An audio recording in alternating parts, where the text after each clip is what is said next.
नमस्कार, मैं हूं अलका अरोड़ा और आपका स्वागत है कार्यक्रम स्वस्थ विचार में। प्रभु का दिया सब कुछ है हमारे पास, फिर भी गलत खान पान और रहन सहन की वजह से हम निरोगी काया नहीं जी सकते। यही कहना है हमारे गुरुजी का, जो कि हमारे समक्ष बैठे हैं। नमस्कार गुरुजी। नमस्कार। तो देखते हैं आज गुरुजी हमें किस विषय पे जानकारी देते हैं। बेटा, आज का हमारा विषय है पथरी। सबसे पहले तो आपको समझना है कि पथरी होती कैसे है। ये पथरी होती है जो प्राणी खाना खाते समय पानी नहीं पीता, सूखा खाना खाता है और सख्त खाना खाता है, जो अधिक परांठे का सेवन करता है, अधिक ब्रेड का सेवन करता है, अधिक मैदे की चीज़ों का सेवन करता है, उनको एक पथरी बनती है। पथरी को बाहर से मिट्टी या पत्थर जाके नहीं जमते। ये पथरी जो बनती है ये आपके सूखे खाने से बनती है, मैदे के खाने से बनती है, तले हुए खाने से बनती है। जब आपका जिगर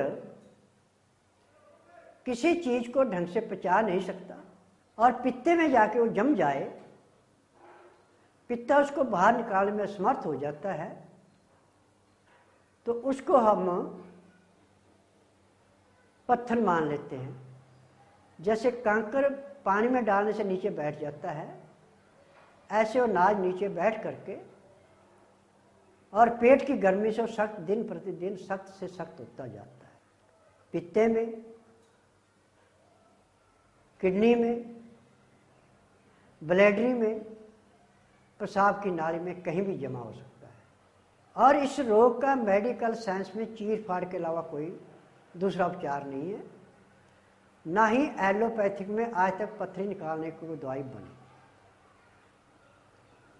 परंतु स्वस्थ विचार में ऐसे तो मैं पथरी निकालने के आपको अनेकों उपचार बता चुका हूं, परंतु जो उपचार अब मैं आपको बताने जा रहा हूं, ये उपचार इतना कारगर है कि पित्ते से लेके किडनी तक, ब्लैडरी तक या फिर पेशाब की नाली में कहीं भी पथरी है तो ऐसे गलती है जैसे धूप में रखी बर्फ की डली गलती है। इसमें एक मुट्ठी काले चने, एक मुट्ठी गेहूं,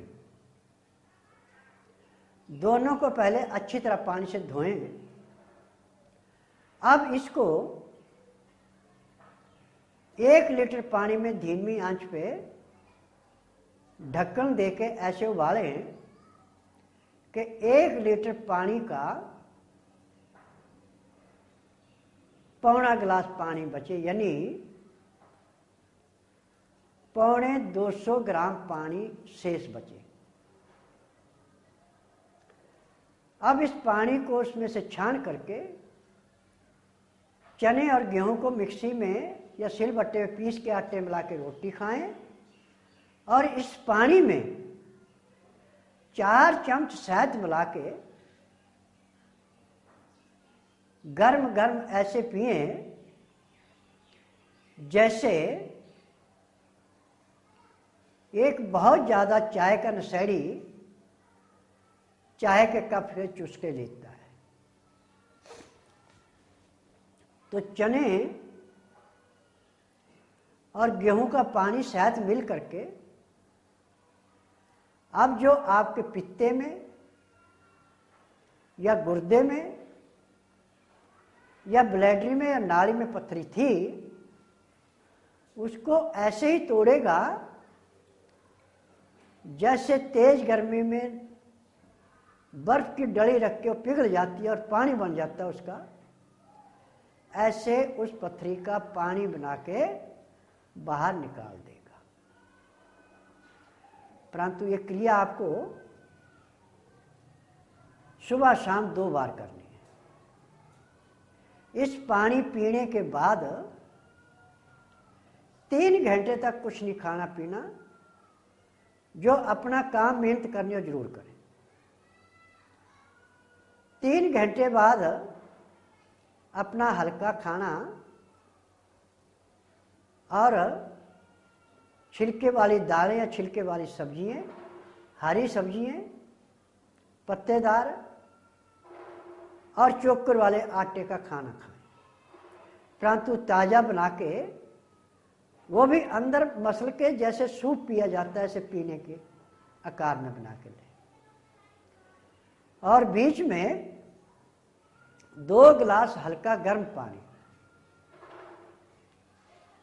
छोटे छोटे घूंट करके, जितनी देर में पानी खाना खाना उतने में पानी पिए।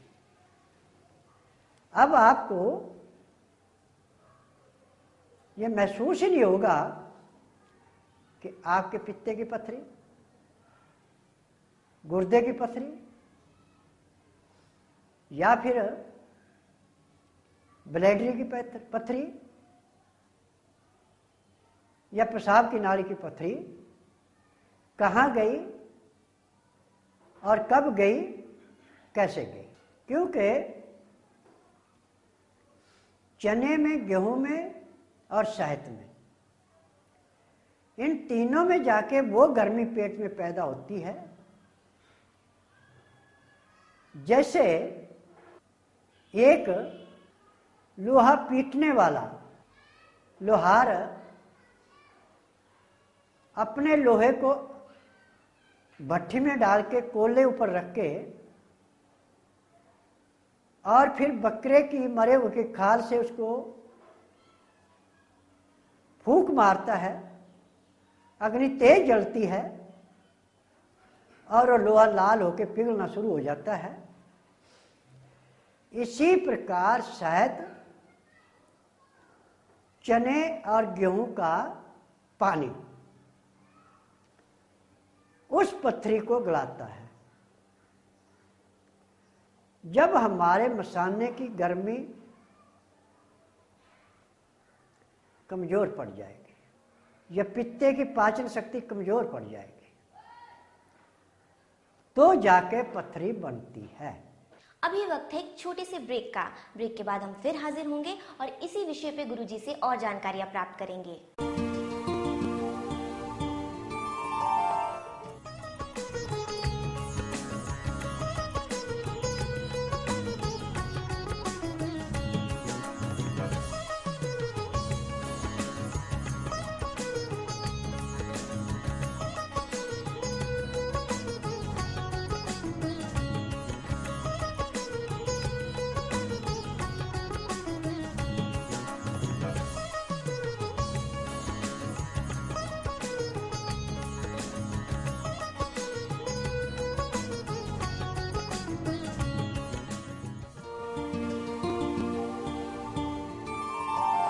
ब्रेक के बाद आपका फिर से स्वागत है कार्यक्रम स्वस्थ विचार में। तो आइए गुरुजी से इसी विषय पे और जानकारियां प्राप्त करते हैं। अपने खान पान पर विशेष ध्यान दें। दिन का खाना सुबह 10 से 12, रात्रि का खाना शाम को 6 से 8 के अंदर, रात्रि ठीक 9 से 10 के अंदर सोना, सुबह ठीक 4 बजे उठ के अपना प्रणाम योग करना। उसके आधे घंटे बाद हल्के गर्म पानी से नहाना, फिर अपना जो भी उपचार है उसको करना। सुबह कभी भी एकदम खाना नहीं खाना। नाश्ते में या तो सब्जियों के सूप पिएं या सब्जियों के जूस पिएं। यदि सब्जी का सूप या जूस आपको नहीं प्राप्त हो सकता है तो 1 मुट्ठी चने, 1 मुट्ठी गेहूं 1 लीटर पानी में उबाले। जब पौना गिलास पानी बचे तो उसमें 4-5 चम्मच शहद मिला के उसको ऐसे पिए जैसे एक चाय का नशेड़िया चाय के गिलास के चुस्के लेके पीता है। तो अब आपको जिंदगी में पांव के तलुए से लेकर सिर के बाल तक किसी किस्म का रोग नहीं होगा। और जब शरीर छोड़ने का समय आएगा तो आप स्वयं 10 आदमी से कह के जाएंगे कि भैया अब राम राम, मेरा अब भगवान के पास जाने का समय आ गया। आपको चारपाई पे हॉस्पिटलों में या नर्सिंग होमों में एड़ियाँ नहीं रगड़नी पड़ेंगी और अपनी गाड़ी खून पसीने की कमाई भी नहीं गंवानी पड़ेगी। हमें पैसा कमाया जाता है अपने और ज़रूरतों को पूरा करने के लिए, रोगों पे खर्च करने के लिए नहीं कमाया जाता। यदि आज हम अपना खान पान, रहन सहन, काम करने की क्रिया, सोने जागने की योग की क्रिया को समझ लें तो आप ये जान लें कि आने वाले 2 सालों के अंदर आपको हॉस्पिटल, नर्सिंग होम मिलेंगे, डॉक्टर मिलेंगे, परंतु रोगी नहीं मिलेंगे। तो ऐसा हुआ, मेरे से चलना फिरना बिल्कुल बंद हो गया। बिस्तर से उठना, मेरे कमरे में, मेरे कंधे पे, मेरे पाँव में बहुत ज़्यादा दर्द होती थी। फिर जब मैंने एलोपैथिक डॉक्टर के पास अपना ट्रीटमेंट इस बारे में बताया, उन्होंने मुझे इंडोकैप एसआर होती है इसकी मेडिसिन, एक जर्नलिक होती है जो इसको रिड्यूस करती है जर्नलिक को, उसका एक महीने का कोर्स दिया। मैंने महीने का कोर्स किया पर मुझे उसका 1% भी फ़र्क जो है अपने शरीर में महसूस नहीं हुआ। तो काफ़ी मेरी दर्दें मुझे बढ़ती गई। तो काफ़ी मैंने अपने रिश्तेदारों से इसके बारे में पता किया भी इसका कोई बताओ। तो उतने में मेरे भाई साहब एक बलबीर सिंह ठाकर जो दिल्ली एक्सपोर्ट कंपनी के जनरल मैनेजर हैं, उन्होंने मुझे बताया भी एक दिल्ली में एक श्री लक्ष्मण दास शर्मा बाबा रघुनाथ शक्तिपीठ जो कि इसका काफ़ी लोगों को इस से राहत दे चुके हैं, आप एक बार आइए। मैंने उनसे आपके बारे में बातचीत की है तो शायद अगर आपका भी। तो मैंने उनकी बात मानकर सारा इलाज छोड़कर एक तरफ दवाइयाँ फेंक कर मैं दिल्ली जब आया, जबकि दिल्ली आने की मेरी हिम्मत थी, मुझे बड़ी मुश्किल से दिल्ली लाया गया। जब मैं उनके चरणों में आया तो उन्होंने मुझे देखा, कहते आप जो आपका शरीर सारा जुड़ चुका है तो आप को चलो। फिर उन्होंने मुझे शाम को बुलाया तो वो जो उनका एक्वाफ्रेश है, स्टार्टिंग में तो मेरे से नीचे बैठा नहीं जाता था, इतनी मेरी हालत थी, मैं कुर्सी से बैठकर ये खड़ा होकर ही अपना वो करता था। तो उन्होंने आज मुझे मेरा चौथा दिन है, पहले दिन में थोड़ी सी रिलीफ हुई, 10% की रिलीफ जो भी इसमें मानता हूँ। फिर उनकी मैंने मेडिसिन खाना शुरू की, दूसरे दिन जो है मुझे 25% रिलीफ हुई। जब कल मैं उनके पास आया तो उन्होंने मुझे एक्वाप्रेशर से अपने बेड पर खुद मैंने बैठना शुरू कर दिया, खुद ही मैं उठ गया अपने घुटनों के बल, जो कि मैं 2 महीने से बिस्तर पर था और मेरे से उठा नहीं जाता था। तो मैंने उनके इस ट्रीटमेंट से अपने आप को, जो मेरी इस वक्त जो मेरी पाँव की दर्द है काफ़ी कम हो चुकी है, घुटनों की दर्द मेरी बहुत कम है, जो कि मेरा शरीर 24 घंटे दर्द करता था सारा, उसमें से कम 10 घंटे जो मुझे अब रेस्ट मिलती है, 12-14 घंटे जो है वो आस्ते से कम हो रहे हैं, जिसमें मतलब रिलीफ मिलना महसूस हो गई है। और अब थोड़ी सी जो मेरी कमर की दर्द थी, काफ़ी दर्द थी, और बिल्कुल ख़त्म हो चुकी है, उसमें सिर्फ 5% की दर्द रह चुकी है, 95% दर्द जो है मेरी वो उन्होंने ख़त्म कर दी है। अब मेरे कंधों में थोड़ी सी पेन है, हाथों में थोड़ी सी अकड़न है, वो भी। और मुझे मैं इतना महसूस कर रहा हूँ कि इतने मैंने अपना इलाज जो है दिल्ली में Balaji hospital, world class famous hospital है, वहाँ पर मैंने ट्रीटमेंट कराया। उन्होंने भी कहा कि इसका जो है this problem is not curable, जो इसका इलाज ही नहीं है। तो इसमें सिर्फ ये, जब तक आप मेडिसिन खाएंगे तब तक आप ठीक रहेंगे, नहीं तो आपको इसमें जो है वो परहेज और मतलब मेडिसिन खानी पड़ेगी, और इसका इलाज जो नहीं है।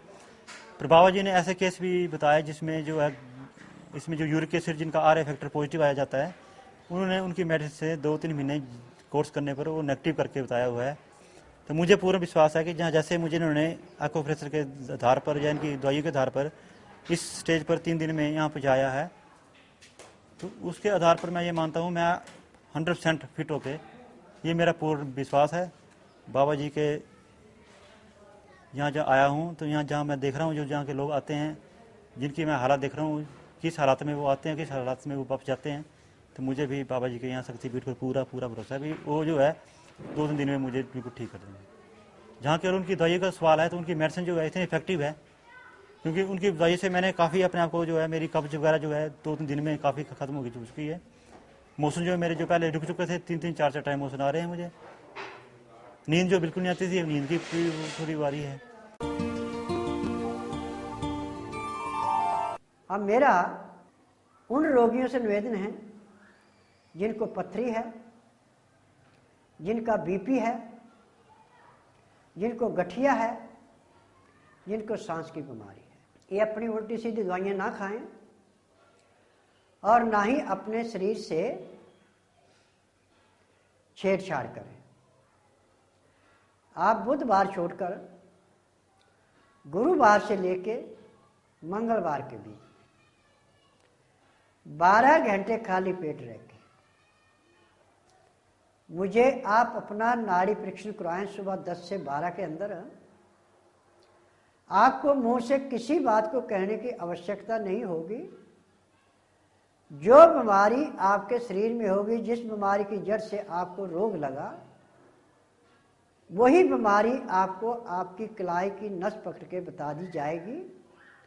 उसके बाद यदि आप आश्रम से दवाइयाँ लेके खाते हैं, परहेज करते हैं, तो आपका चाहे कितना ही पुराने से पुराना रोग है 1 महीने में बिल्कुल समाप्त हो जाता है। हम रोग अपने खान पान से, रहन सहन से बिगाड़ते हैं। यदि हमें खान पान, रहन सहन, सोने जागने का सही टाइम पकड़ लें, इस पे हम अपना संतुलन बनाएं, तो हमें जिंदगी में कभी कोई रोग नहीं होगा। वक्त है एक छोटे से ब्रेक का। देखते रहिए स्वस्थ विचार।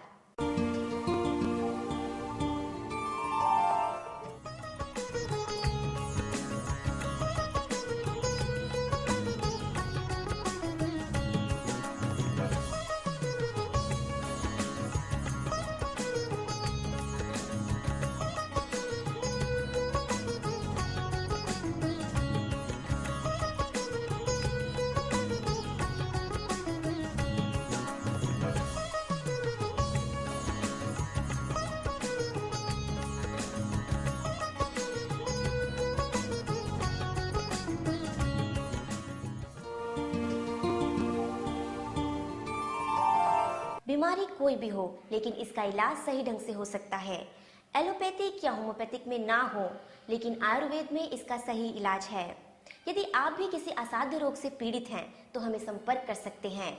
हमारा पता है स्वस्थ विचार, Shri Mahashiv Shakti Peeth, Baba Balaknath, Gayatri trust, Tilangpur Kotla phase 2, Nangloi Najafgarh road, Delhi 43।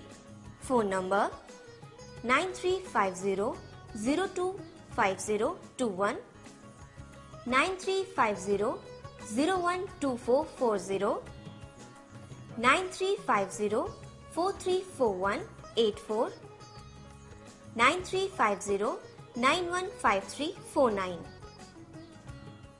अब हमें आज्ञा दीजिए, अगले अंक में हम फिर मिलेंगे। तब तक के लिए नमस्कार। नमस्कार।